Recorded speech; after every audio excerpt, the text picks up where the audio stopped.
Today we are going to learn the small friends. First sum 3 minus 1.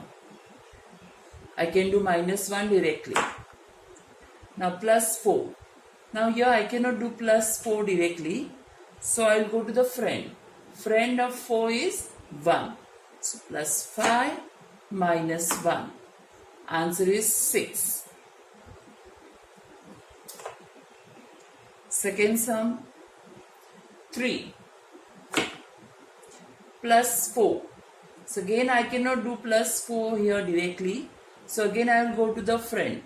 Friend of 4 is 1. So plus 5 minus 1. Now minus 5.